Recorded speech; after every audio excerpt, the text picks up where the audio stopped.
Okay, now we're going to start ungraphing. We will start with the graph and work our way back to an equation. Our first example is number 58 from the book. And so what our strategy here is going to be or our method, I guess, is going to be to write down everything that we know from looking at this graph and try to figure out exactly what caused each of those effects. So usually we're going to go in this order. First we have horizontal asymptotes, then vertical asymptotes, then x-intercepts, and then y-intercepts. Our goal is to fill in the blanks on this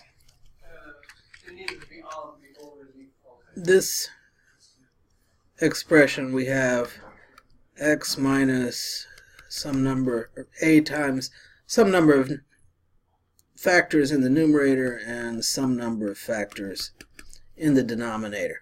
This a here is actually a combination of whatever the leading coefficients of the numerator and denominator are. But in any case, those two, that ratio is going to be one real number, so we'll just call it a. Okay, so let's get busy with the example that we have here. We have a horizontal asymptote. I don't have extra information here, so I'm going to suppose that it looks like y is equal to 0. What causes a horizontal asymptote at 0? Well, one thing, and that's when the degree of the denominator is greater than the degree of the numerator. So as x becomes large, the denominator grows so much faster than the numerator does that it pulls it towards 0. Okay, vertical asymptotes. Here, those appear to be at x equals -3 and at x equals 4. So what? Well, so what?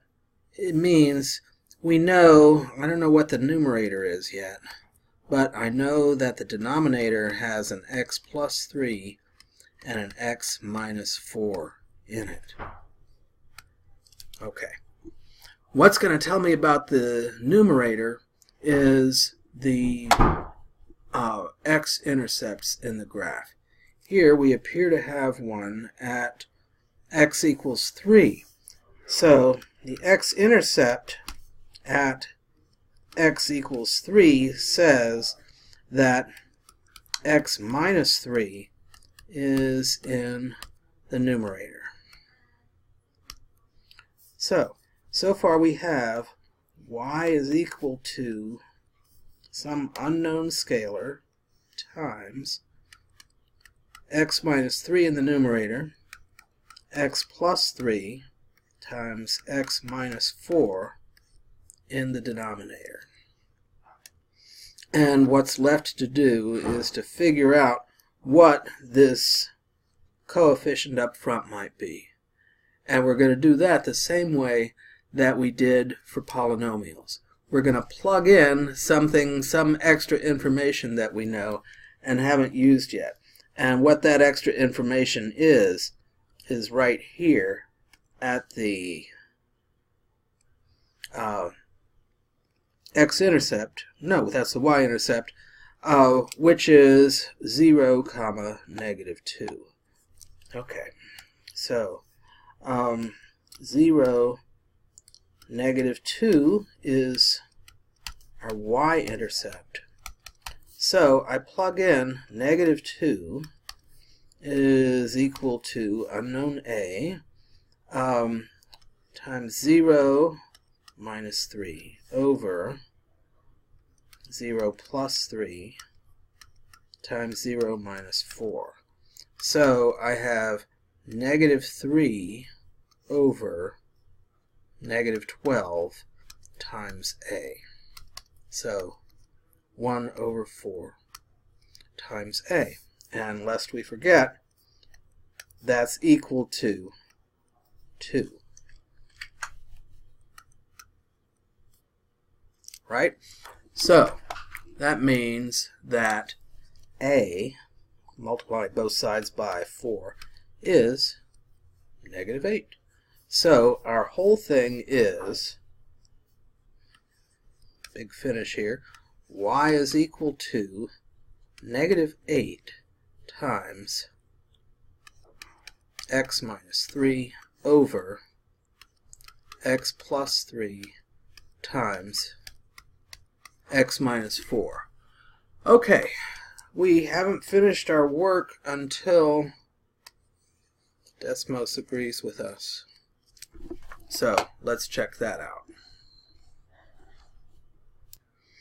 Okay, so here's the result in Desmos, and here's what we started with. It would be a good idea to make the scale in Desmos match the scale in the picture here. So how I do that is I go to the little tool doodad here. On the x-axis, in the drawing it went from negative 12 to positive 12, and I'm going to go by ones. And then on the y-axis it went from negative 5 or 6 to positive 5 or 6, again by ones.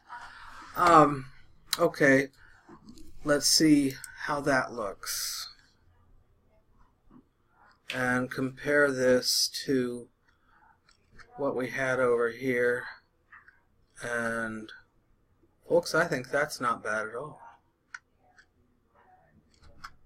Aspect ratio is off a bit, but otherwise fundamentally the same. You like? I like. I hope you do too.